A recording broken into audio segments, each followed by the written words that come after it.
grandes écoles. Et aujourd'hui, je suis accompagnée d'un ami qui va essayer de présenter leur école. Et c'est un circuit pour le moment. Je suis juste en face de l'école comme ça. Et il est à côté de moi. Et donc, je vais lui laisser se présenter pour commencer l'émission. Donc, bonsoir à tous et à toutes. Moi, c'est Doucouré Sambassa, élève ingénieur à l'Institut national de statistique et économie appliquée de Rabat. Donc, aujourd'hui, comme Sagio vous a dit, donc, on va vous faire la deuxième présentation concernant les grandes écoles qui concerne spécialement mon école aujourd'hui. Ok. Monsieur Sambassa, ouais. Est-ce que vous pouvez nous faire une petite présentation de votre école?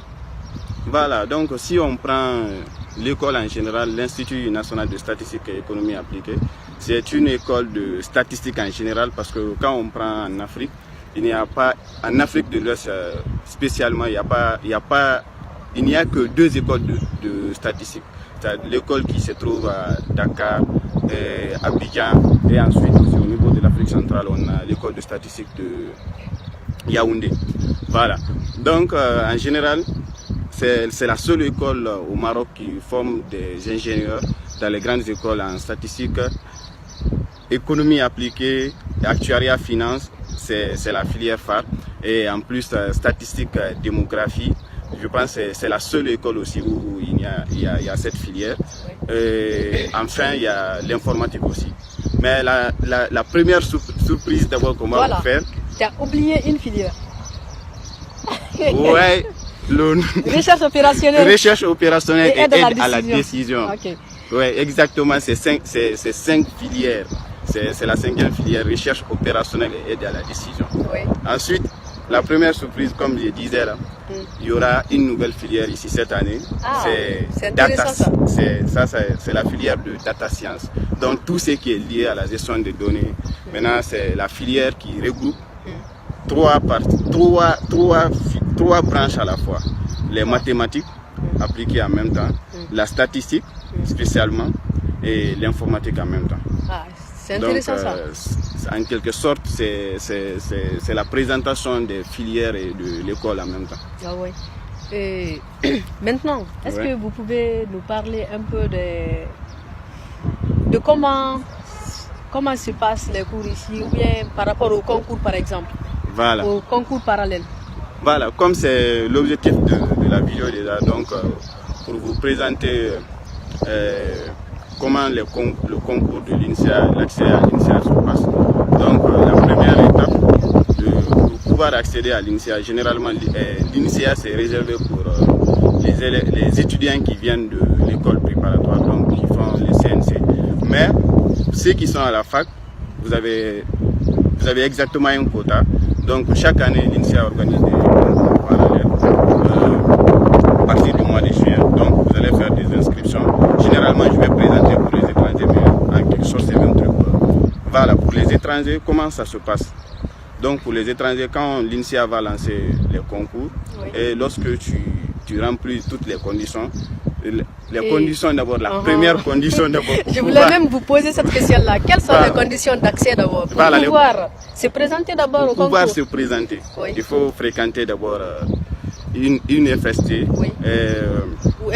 ou FS, ou fac d'économie, mais ça, il y a autre concours qui est réservé pour ça ou pas? Pour ça aussi, pour fac d'économie, parce que ça ne sera pas le même truc. Ils ont donc la possibilité aussi d'intégrer l'INSEA. Ceux qui ont fait fac d'économie, ils ont la possibilité aussi d'intégrer l'INSEA. Mais ça sera pas du tout facile. Parce que généralement, l'INSEA, c'est pas une école aussi, comme on dit, c'est pas une école de théorie aussi. Il y a trop de mathématiques. Et ceux qui font à la fac, il n'y a pas trop de mathématiques. C'est pour cela, ceux qui font les FST, les FS, ils ont beaucoup plus de chances de passer les concours et réussir. Oui. Donc si on prend maintenant les conditions, donc il faut faire 2 ans dans une école ici. Dans une faculté? Dans une faculté en quelque sorte. Voilà. Et avoir au moins 12 de moyenne. Pour les 4 semestres réunis, avoir 12 de moyenne. Et en plus, il y a l'âge aussi. L'âge aussi, c'est, je pense, maximum, c'est maximum. Voilà, on va prendre le maximum. Oui. Le maximum, c'est 24 ans d'habitude. C'est vrai? Oui, 24 ans. Dans les années précédentes, je ne sais pas maintenant si. Voilà. Dans ce cas, pour notre école là, c'est trop. Oui, pour 22 ans. 22 ans, je pense. Oui, Voilà. si tu n'as pas. Si tu 22 n'as pas, ans, donc l'INSEA, je pense, voilà, s'il ne change pas les conditions de l'année passée, je pense en quelque sorte, en général, oui. ce sont les conditions d'accès à l'INSEA. Oui. Et maintenant, Voilà. lors du pré-entretien, tu nous as dit que Oui. pour l'inscription, par exemple, Oui. qu'il faut déposer des documents au niveau de l'AMCI Voilà, pour qu'il se charge. pour qu'ils se chargent pour venir déposer. Oui. Donc, quand l'INSEA lance l'inscription, sur leur site insea.ac.ma, Oui, on va donc, essayer de voilà, vous mettre le lien dans la description. Oui. Donc, une fois qu'ils ont lancé le concours, ils vont vous donner des fiches à remplir que vous allez télécharger sur le site. Et vous allez essayer de remplir ces fiches et vous allez accompagner avec vos relevés. Donc, c'est dès maintenant, là, si vous n'avez pas vos relevés de S1, S2 et S3, parce que S4 d'abord c'est en cours. Donc, commencez dès maintenant, là, vous allez partir récupérer ça à la scolarité de votre faculté. Et ensuite, lorsque vous allez réunir toutes ces documents-là, donc vous allez passer, les étrangers passent à l'AMCI pour aller déposer. Dans les années précédentes, comme moi aussi, voilà, c'était mon cas aussi l'année passée, parce que c'est l'année passée. Donc une fois que vous déposez à l'AMCI, c'est l'AMCI maintenant qui va s'en charger de venir déposer à l'INSEA. Donc vous n'avez aucun problème, vous partez seulement, vous déposez à l'AMCI et l'AMCI va s'en charger pour vous pour venir déposer votre dossier.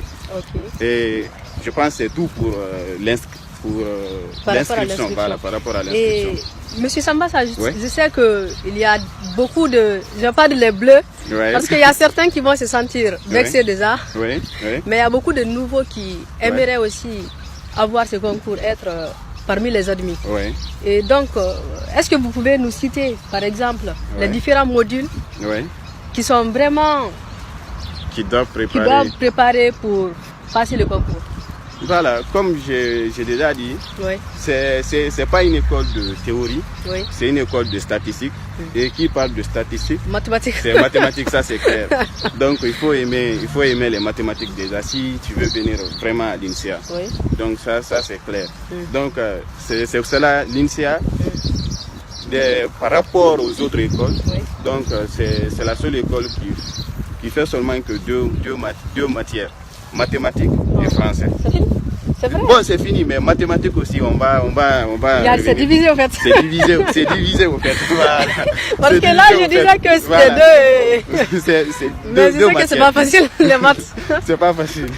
Parce que quand tu prends les autres, là, il y a toujours physique. Ah oui. Donc, voilà. Dans notre école là-bas, il y a toujours la physique au fait. Voilà, il y a physique, l'EMI, voilà, il y a toujours physique, les HTP aussi. Mais l'INSEA, c'est juste les mathématiques et le français. Donc, mathématiques, c'est réparti en deux parties. Il y a l'analyse à part et l'algèbre à part. Maintenant, quand tu prends l'algèbre, je pense que c'est ça qui sera un peu difficile pour ceux qui veulent préparer le concours de l'INSEA. Parce que généralement, au Maroc, on fait l'algèbre en première année. Et déjà, donc ça veut dire ça. Déjà, je pense que c'est le moment de signaler que les concours en général, au niveau pour l'accès aux grandes écoles, ça se passe sur les 2 années. Sur les 2 années. La première année, y compris la deuxième année. La deuxième année aussi. Donc c'est nécessaire de revoir encore votre programme de la première année pour pouvoir bien préparer sur le concours encore. Et on va partir dans ce sens parce que le soleil. Ok, le soleil. Donc, comme je disais, l'algèbre fait partie, donc c'est la partie principale. Parce que généralement à la fac, on fait l'algèbre, les matrices avec les polynômes, voilà, tout ce qui est lié à ça.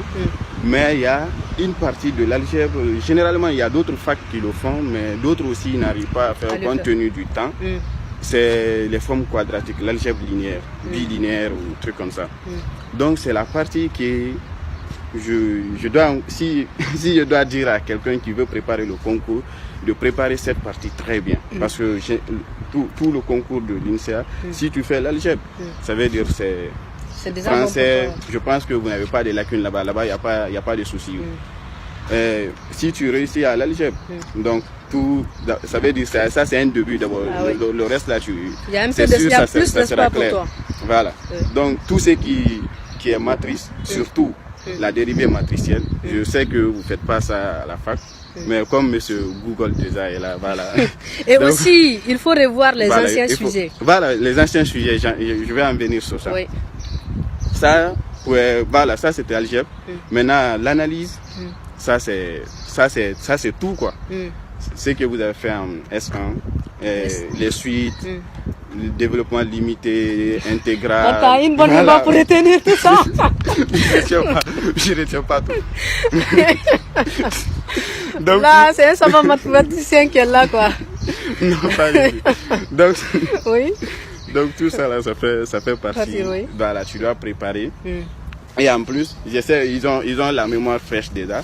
Donc pour S4, là, tout ce qu'ils ont fait, ça c'est bon déjà. Donc ils ne vont pas revoir trop ça. Oui. Et S3 aussi en même temps. S2 aussi, de ne pas oublier aussi. Oui. Surtout S4, parce que je me rappelle l'année passée, nous on croyait que les dernières parties qu'ils nous ont données à la fac, ça n'allait pas venir au truc. Astuces d'anciens, voilà. Donc il faut noter. Ça c'est des astuces donc d'un ancien, donc il faut noter. Donc à ne pas rater quoi. Donc voilà, il faut ceux qui font maintenant, je pense qu'ils ont déjà fini le truc. Il faut maîtriser tout quoi. Oui. C'est ça l'essentiel pour pouvoir t'en sortir bien et réussir. Oui. Et voilà. Monsieur Samba, ça. Par rapport. Ok. Maintenant, par rapport au concours, nous avons un peu parlé des conditions de participation. Oui. Par exemple, on a touché aussi le volet de préparation du concours et tout. Oui. Et maintenant, est-ce que vous pouvez nous parler un peu des opportunités qu'on peut avoir lorsqu'on accède à une grande école comme l'INSEA? Voilà. Les opportunités, je pense que je vais répondre à cette question. Tu avais posé une autre question par rapport aux anciens sujets. Donc, si je peux vous dire, ça c'est toutes les écoles, que ce soit l'INSEA, l'EHTP, l'ENSIAS ou l'ENIM ou l'EMI, tout ce que vous voulez préparer, si vous voulez préparer, c'est un concours. La première des choses, lorsque vous maîtrisez vos cours, donc il faut traiter au moins, si vous ne traitez rien, les 3 dernières années, il faut trouver les sujets des 3 dernières années et traiter tous ces sujets. Parce que généralement, il y a certaines écoles qui reprennent certaines questions et trucs comme ça. Donc si vous traitez ces 3 années, si vous ne traitez rien, sinon si vous avez la possibilité de traiter plus que ça, traitez très bien et maîtrisez aussi. C'est ça l'essentiel quoi. Et en plus, voilà, par rapport aux anciens sujets, il y a un site, je pense, ça, je vais mettre ça dans la description. Ok, pas de problème, je vais mettre le nom d'ici. C'est schoolbook.net. Ok, je pas de problème, je vais essayer de mettre tout ce qui est important dans la description. Parce que tous ceux qui ont préparé le concours, si tu ne connais pas ce site-là, je pense que tu vas rater beaucoup de choses. Parce qu'on partage tous les anciens sujets là-bas. Là, c'est vraiment important de t'avoir en entretien. C'est une grande opportunité.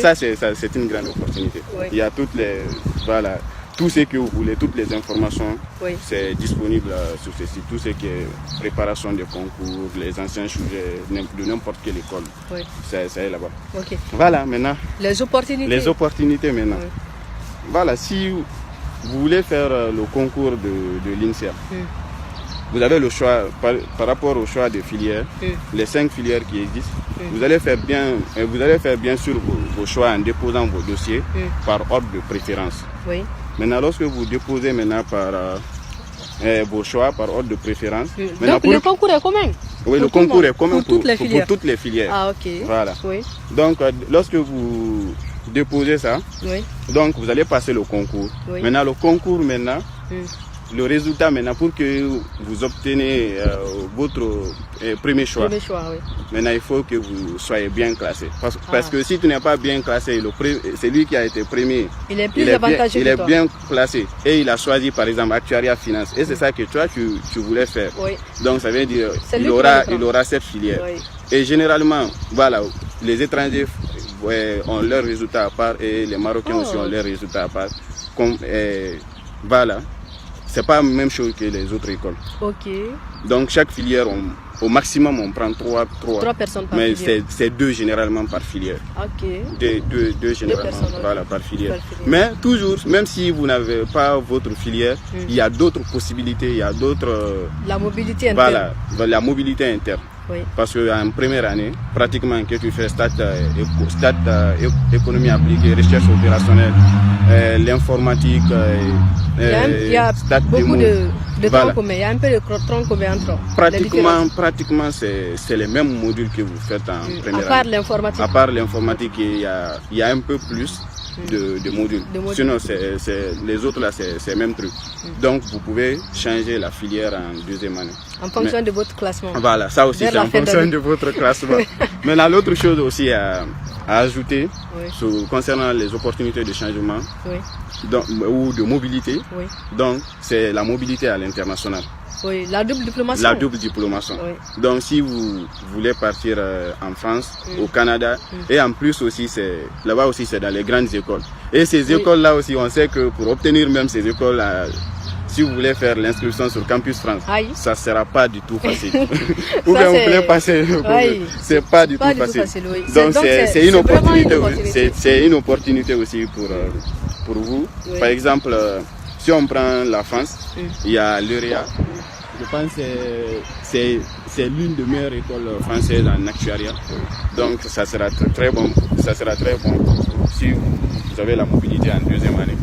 Et en plus aussi, il y a une autre école aussi, l'ENSAI, l'ENSAE. Ce sont des grandes écoles partenaires à l'INSA. Et si on prend aussi le Canada aussi, Au Canada aussi, il y a d'autres écoles aussi. Voilà. Canada, surtout, en fait, il y a assez d'opportunités. Il y a assez d'opportunités, surtout Laval. Mais tous ceux qui sont intéressés à la statistique, je sais que si je parle d'actuariat, ceux qui veulent venir, peut-être, ils ne vont pas comprendre, ça concerne quoi et autre. Mais tout ce qui est lié à la finance, et gestion des risques, les assurances dans les banques, tout. Donc c'est une très bonne filière. Et c'est la seule école, au Maroc, même si à Marrakech, il y a une université qui fait la filière actuariat, mais je peux dire que l'INSIA, c'est reconnu, on va dire comme ça. C'est plus reconnu. C'est la seule école. Je pense en quelque sorte, les opportunités que l'école vous offre. Que l'école offre, tout un chèque.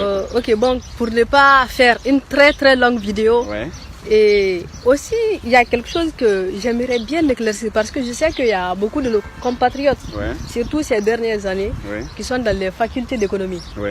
Mais à chaque fois on me demande est-ce qu'il y a des opportunités pour nous pour accéder à ces grandes écoles. Mais je pense que tu es la personne la mieux placée pour nous donner plus d'informations concernant ces personnes-là. Donc ça aussi pour ceux qui sont dans les facultés, on peut prendre, on va dire faculté d'économie parce qu'il y a faculté de droit aussi. Droit, on va écarter, ça c'est impossible déjà. Pour ceux qui font nos juristes, donc vous allez nous excuser, Ok.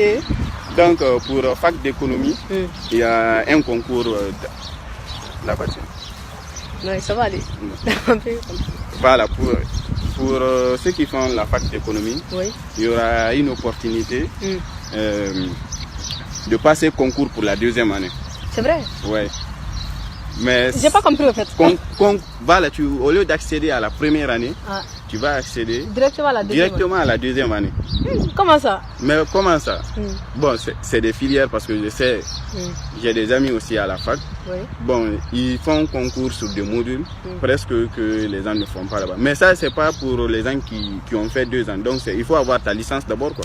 Ok. Voilà, il faut toujours voilà, il faut pour les gens qui ont fait les licences, par exemple. Voilà, pour les gens qui ont leur licence en économie. Oui. Donc, vous pouvez accéder en 2e année. Oui, n'oublions pas aussi que par rapport au concours parallèle, non seulement les gens qui sont en 2e année, mais c'est aussi qui ont la licence, ils ont la possibilité aussi de postuler. Voilà, de postuler. Pour tous les concours là. Mais déjà là-bas, même c'est écrit au niveau de la fiche. Voilà, tout est écrit, ils vont écrire. Mais là-bas, ça sera je peux dire que je peux pas dire que c'est pas possible de réussir. Comme rien n'est impossible, mais il faut être très balèze en mathématiques. Là, il faut davantage travailler, quoi. Il faut davantage travailler parce que je sais qu'il y a des trucs qu'on fait ici qui se passent pas aussi dans les facs d'économie en licence. Oui, généralement, c'est ceux qui font un master ou trucs comme ça. Peut-être c'est ça qui voilà. Ils peuvent le faire. Ok, donc. Je pense que ça reste aussi une autre partie que j'avais oublié de signaler. Oui. J'avais dit pour les 2 ans. Ceux qui ont aussi leur DUG, par exemple leur DUG 2 ans, et qui ont la licence, s'ils veulent passer toujours ils peuvent le faire. L'INSEA aussi donne cette opportunité aussi de faire. Donc ceux qui ont déjà par exemple leur licence en mathématiques ou en informatique ou d'autres filières et qui veulent accéder à l'INSEA, ils ont la possibilité aussi de présenter les dossiers du DUST. Voilà, donc ils peuvent passer aussi le concours. Ils ont cette opportunité aussi. Ok, mais est-ce qu'on peut dire par exemple les gens qui ont fait la filière BCG ont la possibilité de faire un concours ici? Voilà, non, ceux qui ont fait BCG, ils ne peuvent pas faire le concours d'ici. Je pensais qu'ils ont fait BCG, s'ils veulent faire concours BCG, c'est biologie, chimie ou tout quelque chose. Je pense qu'on doit même faire, je vais réaliser après une vidéo par rapport à eux. BCG généralement je pense que c'est dans l'école de pharmacie. Pharmacie, oui. Voilà, après même, je vais faire une vidéo avec une ancienne par rapport aux gens des BCG. Vous aurez une vidéo sur ça. Géologie mais et tout BCG, voilà, ça, ils ne peuvent pas accéder à l'INSEA. Ok, pas de problème. Sauf si cette année, ils changent les conditions parce que les conditions que nous venons qu'on a énumérées l'année passée. Voilà, c'est les conditions de l'année passée. Mais aussi, avec les mathématiques qui sont là, je ne sais pas si les gens de BCG, ils font vraiment les maths comme ça. Bon, généralement, à la fac, ils font pas assez. Ils font maths, mais pas trop. Voilà, ils font pas trop de maths. Donc, pour ne pas faire une très très longue vidéo, je sais que les gens vont s'ennuyer par finir. À regarder la tête de 2 personnes comme ça. À regarder la tête de 2 personnes comme ça jusqu'à la fin de la vidéo. Ça sera... Et donc, nous allons. J'espère que vous avez profité, que les informations que nous avons fournies ici vous seront utiles. Et au cas contraire, nous serons toujours disponibles. Sambassa, il est là et dès que vous avez besoin de lui, vous pouvez, vous pouvez passer par moi ou bien vous pouvez l'écrire directement. Comme ça, il pourra être à votre disposition en fait, pour n'importe quelle question. Pour n'importe quelle question. Donc concernant l'INSEA, nous sommes à votre disposition. Les autres écoles aussi. Il y aura des personnes, il y aura d'autres vidéos concernant ces différentes écoles.